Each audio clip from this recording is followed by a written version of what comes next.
What's going on, guys? It's your boy John the Liquidator coming back with another video, and it looked like Adam Silver is forced to speak out against Cathy Engelbert and the current dismemberment of her relationship with her players. In the middle of its most successful season in history, the WNBA is publicly imploding. The league's commissioner has been exposed for allegedly making shocking, disrespectful comments about its biggest star, Caitlin Clark, turning a story of unprecedented growth into a crisis of leadership. Now the players are in open revolt, threatening a league-wide shutdown that could erase all the progress made. The situation has become so toxic that the man in charge of the entire NBA has been forced to step in and manage the fallout. This isn't just a corporate disagreement, it's a full-blown civil war for the soul of the league, and it was all triggered by one player's courageous decision to speak the truth. He stepped out and started talking about the crazy nonsense of a civil war that's going on between Iron Man or Iron Woman, Cathy Engelbert, and Captain America, Napheesa Collier, man. We're about to get... The match that finally lit this long-simmering powder keg wasn't dropped on a basketball court, but in front of a press conference microphone. Napheesa Collier, the president of the WNBA Players Association and a star for the Minnesota Lynx, stepped forward in a move that sent shockwaves through the entire sports world. Reading from a prepared statement, she methodically dismantled the league's narrative of unity, accusing Commissioner Cathy Engelbert of fostering a culture that lacked accountability. The real bombshell, however, was a direct claim about Engelbert's dismissive attitude toward the very player saving her league, Caitlin Clark. Collier revealed that in a private meeting about player compensation, Engelbert allegedly waved off concerns by saying Clark should be grateful she makes $16 million off the court, because without the platform that the WNBA gives her, she wouldn't make anything. Even more insultingly, Collier claimed the commissioner declared that all players should be on their knees, thanking their lucky stars for the media deal she secured. It was a stunning accusation of disrespect aimed at the heart of the league. In my opinion, Cathy Engelbert's not going to survive this as the commissioner. I don't believe the Napheesa Collier pipe bomb that she dropped the other day, where she channeled the spirit of Caitlin Clark, unbeknownst to Clark, but knowns to Collier. Nonetheless, when Caitlin Clark calls for new leadership, you're in trouble. However, the backlash was instantaneous and overwhelmingly brutal. Instead of attempting to de-escalate the situation or address the players' feelings, Cathy Engelbert chose a path of confrontation. During her own pre-finals press conference, she poured gasoline on the fire with a flat, unequivocal denial, stating, "There were a lot of inaccuracies in the reporting. To the players who had long felt ignored, this was far more than a simple rebuttal. It was a direct public challenge to the integrity of their union president." By framing it this way, Engelbert essentially called a respected veteran a liar in front of the world. The move backfired catastrophically. Within hours, news broke that Napheesa Collier had canceled a scheduled meeting with the commissioner. The message was loud and clear. The time for private discussions was over. The fragile bridge of trust between the players and the league office had just been burned to the ground.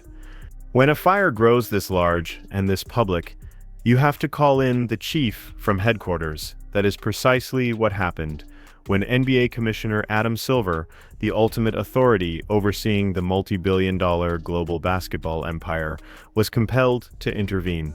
His public involvement immediately elevated the crisis from an internal WNBA dispute to a five-alarm emergency for the entire brand. Adam Silver is a man who spends his days juggling global expansion plans, negotiating monumental television contracts, and managing superstar egos. For him to divert his attention to comment on the WNBA's leadership drama signified one critical thing: the situation was now threatening the bottom line, and he was no longer confident that Cathy Engelbert had the ability to control it herself. Adam Silver is a master of corporate diplomacy, a man whose every word is chosen with surgical precision to calm investors and protect the brand. He began by describing the escalating conflict with carefully selected, sanitized terms, calling it growing pains for a league experiencing an enormous growth stage. But for anyone who has watched Silver navigate crises before, this was classic PR spin. The true message, the one intended for those in the know, was buried in his next admission. He acknowledged that there were not just economic issues at play, but relationship issues that had become too personal. In the cold, calculated world of corporate governance, relationship issues is a well-known euphemism for a catastrophic loss of faith in leadership.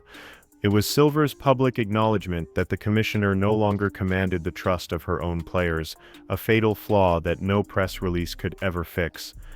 As the war of words exploded between the players' union and the league office, the most powerful voice in the entire controversy remained conspicuously silent, Caitlin Clark's. Yet her silence was more potent and strategically impactful than any statement could ever be.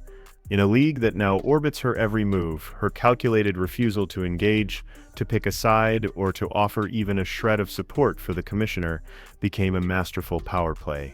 Cathy Engelbert's worst nightmare wasn't being yelled at by veteran players. It was being completely ignored by the one rookie whose opinion now carries more weight than anyone else's. The league office was sent into a palpable panic, fully aware that if Caitlin Clark and her millions of loyal fans decided to turn their backs, the entire golden era she had single-handedly built could vanish in an instant. Let's be perfectly clear about what is at stake here. The Caitlin Clark effect is not some media-driven narrative. It is a verifiable economic phenomenon backed by staggering, undeniable numbers. League-wide attendance has skyrocketed by over 150%, with arenas across the country filled to 94% capacity, a figure once thought impossible. Televised games are averaging nearly triple the viewership of last season, bringing in a massive new audience. The WNBA's online store shattered its all-time single-season sales record before the season was even halfway complete. With sales up by a mind-blowing 756%, Caitlin Clark's debut was the most-watched WNBA game on cable television in over 2 decades.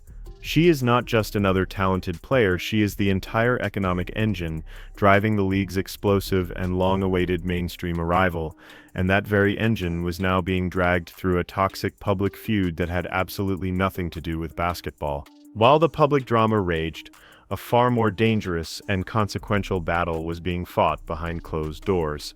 The league and the players' union are in the final, intense stages of negotiating a new collective bargaining agreement, or CBA, with a hard deadline of October 31st looming like a guillotine. This critical document dictates the entire professional lives of the players, from salaries and revenue sharing to travel conditions and healthcare benefits. With trust already at an all-time low, these high-stakes negotiations were already fraught with tension. Now, with the commissioner publicly at odds with the union's president, the talks have reportedly become poisonous, threatening not just a deal, but the very future of the league itself. This is where the player revolt escalated from a public protest into a potential coup d'état.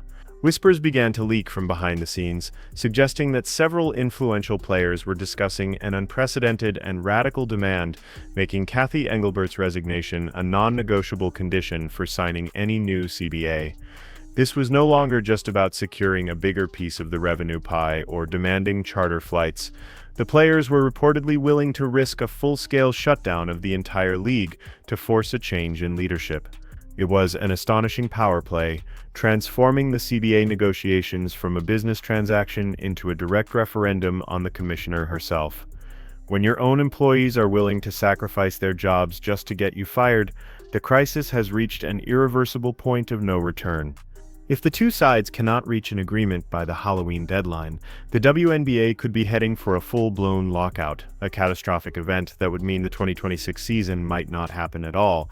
It is difficult to overstate the devastating fallout of such a scenario. Superstars like Caitlin Clark, Aja Wilson, and Angel Reese would be sidelined, their momentum halted. The incredible progress made in capturing a new mainstream audience would evaporate overnight. Television networks that just invested millions in broadcast rights would be left with nothing to air. It would be the ultimate act of self-sabotage, a completely self-inflicted disaster born not from a financial impasse, but from a hopelessly broken relationship between the players and their commissioner. Seeing the league heading straight for an iceberg, Adam Silver reportedly took the wheel. His office quietly shifted its stance from passive monitoring to active investigation. Credible reports suggested that Silver's team began making direct, back-channel inquiries, requesting detailed updates on player sentiment, gathering feedback from nervous corporate sponsors, and gauging the temperature of team owners regarding Cathy Engelbert's leadership. This was not a friendly check-in, it was the beginning of a formal internal audit. Silver wasn't just trying to calm the turbulent waters anymore. He was methodically gathering the evidence and political cover needed to justify a massive organizational change, trying to figure out how to remove Engelbert without causing an even bigger explosion in the process. With her authority crumbling both publicly and privately, Cathy Engelbert found herself completely isolated on an island of her own making. Her players were openly defying her. Fans were flooding social media with trending hashtags demanding her resignation, and most importantly, her own boss, Adam Silver, was no longer offering even generic statements of support. Instead, he was publicly validating the players' grievances by admitting there were deep-seated relationship issues that needed to be resolved. Engelbert tried to project an image of unwavering control, insisting she was not a quitter, but the writing was emblazoned on the wall. She had lost the locker room, she had lost the fans, and now it was clear she had lost the confidence of the NBA's head office. As the internal crisis spiraled out of control, the WNBA's official social media accounts desperately tried to construct an alternate reality. They relentlessly posted slickly produced finals highlights, pushed links to merchandise, and tweeted generic corporate speak quotes about growth and unity. It was a transparently thin and almost comical facade. At the very same time, players were posting their own cryptic messages on their personal accounts, with pointed comments about the need for genuine respect and authentic leadership. This stark digital disconnect laid the entire conflict bare. While the league's public relations team was pretending it was a season of celebration, its most important assets, the players were signaling that a storm was about to make landfall.